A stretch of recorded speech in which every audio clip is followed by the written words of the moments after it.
Hey YouTube, Tacoma Comics here with my third haul video. This is a combination of stuff I picked up from my LCS over the last couple of weeks, as well as a whole bunch of stuff I hit at Half Price Bookstore recently. So let's get started right off the bat with Batman Creature of the Night.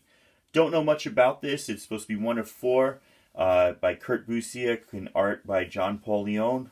I love Kurt Busiek. I love what he does with Tooth and Claw Autumn Lands. Love what he does with Astro City. Heard really good stuff about this. It's supposed to be kind of a world of superhero, or a world where there are no superheroes, but there are comic books about superheroes. This little boy idolizes or wants to be Batman, something like that. Apparently he did something similar with a run on Superman a while back. I never read that, but I heard it was really good. So totally willing to give this a chance and see what we got. Really interested to read it.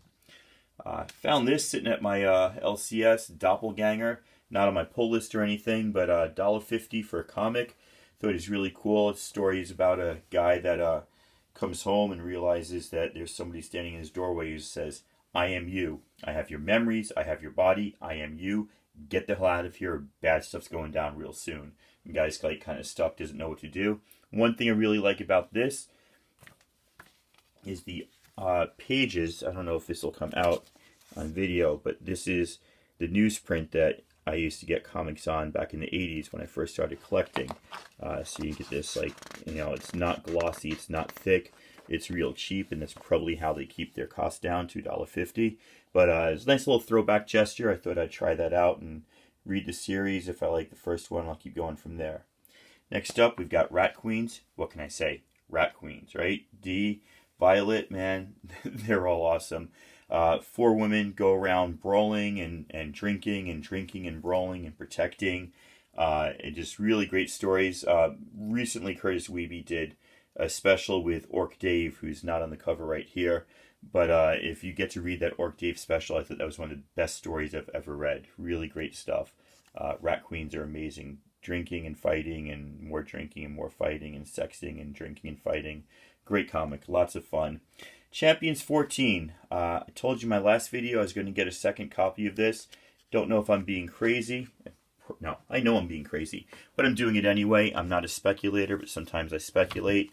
And this is the first appearance of Viv Vision as a human being. Not as an android, but she's now been converted into a human being by the big bad guy.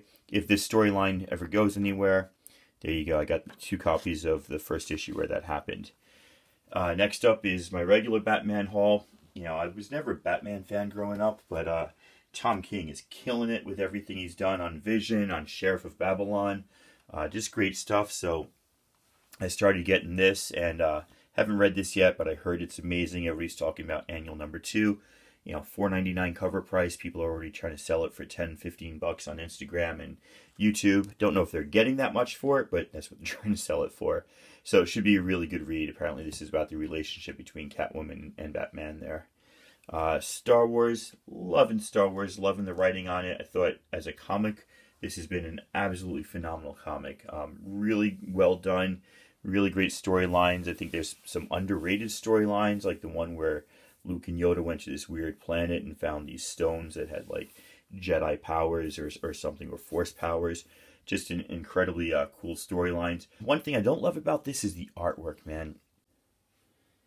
So they're using this photorealism concept, and it's not something that I love to see in comics. Another famous comic from Black Mask Studios, The Forevers, does it too. And just don't know that I love it. It kind of sticks out in contrast really badly with some of the rest of the comic. Not my favorite style of artwork currently going on in Star Wars. And if you look a little bit later, they've got some stormtroopers in here where they use totally normal comic book style of art and not using that photorealism concept. And that kind of, for me, that really kind of screws it up as well. It just, the contrast between that and some of the photo stuff that you see on the left there just doesn't quite do it for me. Not really a big fan of where they're going with that and what they're doing with that. Let me just get this tilted right.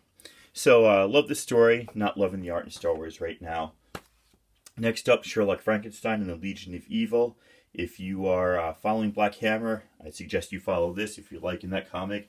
It's just the young lady who's the daughter of Black Hammer is trying to figure out what the heck is happening in the town where the crew of Black Hammer comic are. She's now gone back to her world, and she's searching for Sherlock Frankenstein, the biggest bad guy. And it's just really well done. It's Jeff Lemire at some of his finest writing. Really cool storyline. I love the artwork on this, right? Dave Rubin is doing some really cool stuff here. Some really sick creatures and stuff, but in very mundane poses, just sitting at a table, drinking his whiskey or whatever. Really enjoying this. And then Lumberjanes, one of my kind of throwback favorites. Love Lumberjanes. I think it's because I love camp. You know, a lot of people would say this is a story about friendship and girls, and it is, absolutely. But it's also a story about camp and the friendships you make at camp. And some of my best friends are guys that I was counselors with at the camp that I worked at for many a summer back in the 90s. And so I think that's part of what has attracted me to Lumberjanes as a comic. I've stuck with it for, gosh, like 4 or 5 years now it's been. Really great writing. Really enjoying that still. Kind of fun to read. Not too heavy, not too deep, but kind of fun. Then Half Price Bookstore picked me up a little variant copy to Shattered Empire #1. Love the look of that. It's kind of like the, how would you describe that? The hyperdrive is the word I'm looking for. Going there. I don't know where this glare came from. I had gotten rid of it for a second. Let's see if I can, there you go. Shattered Empire, #1 variant, and #2 variant. And here's a case where I do like that photorealism because it's actually a photo there. Carrie Fisher, love her to death. Really sad when she passed. But there she is, looking awesome from Return of the Jedi in that little outfit. They stole the speeder bikes. Great comic. Really like Shattered Empire. Enjoyed that, reading through that, and $2 each. Thought I'd go for that. One that I skipped when it came out was Dr. Aphra. I got like the first 2 issues, and then I was like, I'm not loving this series. I love Star Wars to death. I'm not loving this series. I'm just not spending the money that, you know, it's required to spend to keep up with all the comics that are coming out. The new Darth Vader series, Dr. Aphra, there was a Darth Maul, there was a Mace Windu. But when I see something for half price at the Half Price Bookstore, that's when I get it. So I got issue 3, I got issue 5, I got issue 4, 5, obviously I got 6,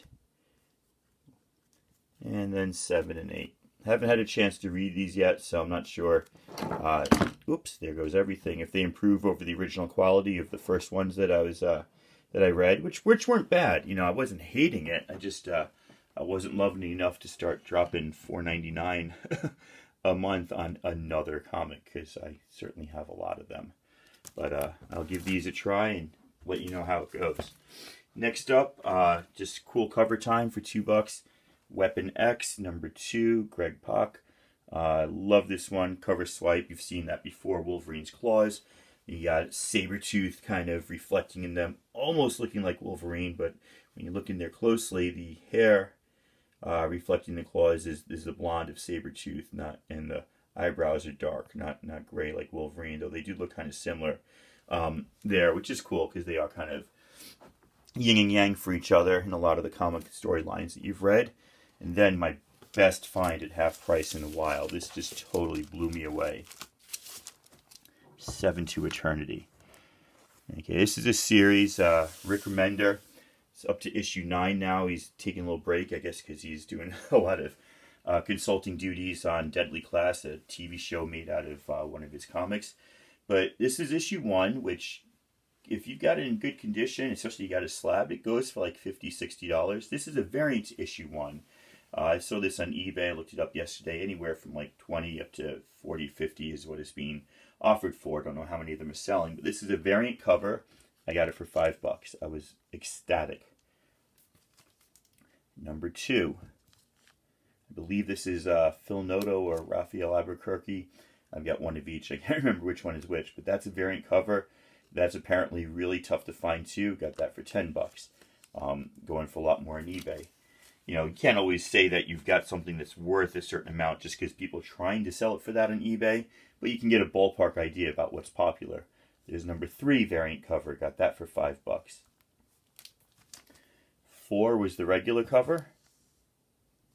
$2.99 or $1.99, I think $1.99. Number 5 was a variant cover. Really, I mean, Jerome Pena is kicking it out of the park with the artwork he does in this. Having said that, I can't remember if he does the cover for this variant or not.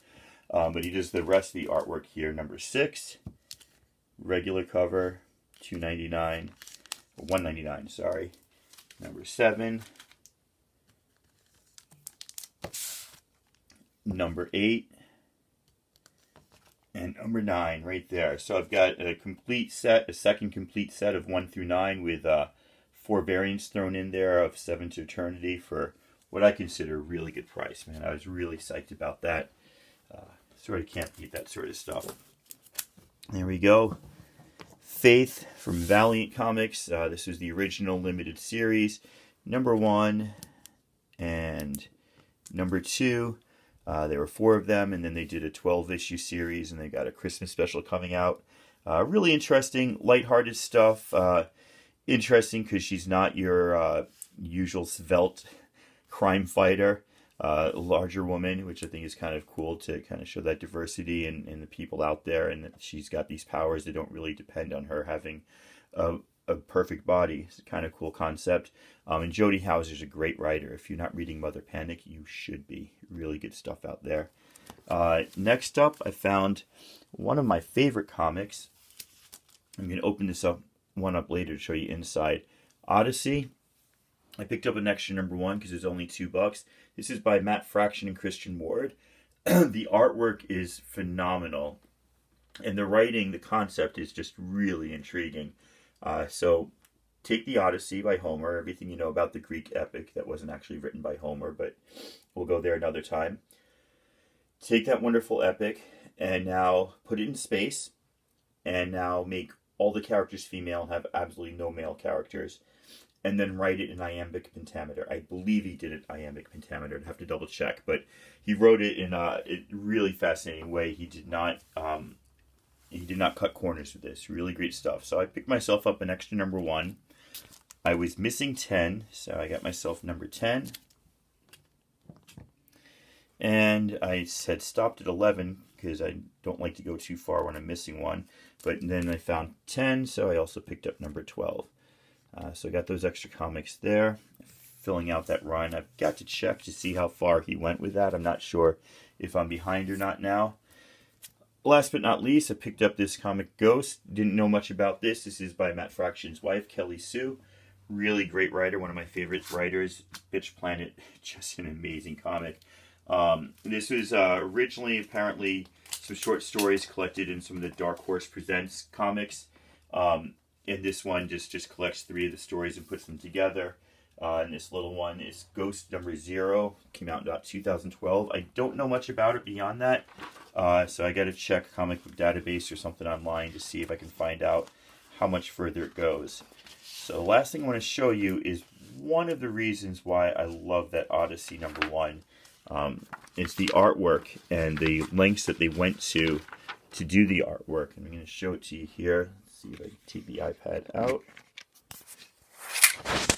So this is a fold out, not a tri-page fold out, not a quadruple page fold out. I believe in the end this is 8 sections. So you know they really went to town on this. You know, 1, 2, 3, yeah, 8, 4, 5, 6.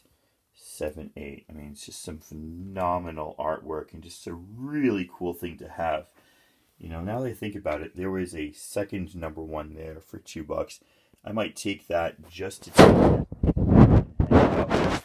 my comic book display whenever I get my little comic book cave going, right? It's kind of in transition right now. But yeah, and this is just spectacular. So absolutely thrilled to have this. I've got 1 copy signed by Christian Ward from Emerald City, I think, or Rose City Comic-Con a couple years ago. Really love this. Love that they went to the lengths to include this in a comic, you know, not knowing if it was going to sell, if it was going to make them money, but just doing their own thing, the Image way, just really phenomenal. All right, so I'm going to leave you with this shot right here of some of these women warriors, and I'm going to say goodbye and have a wonderful day.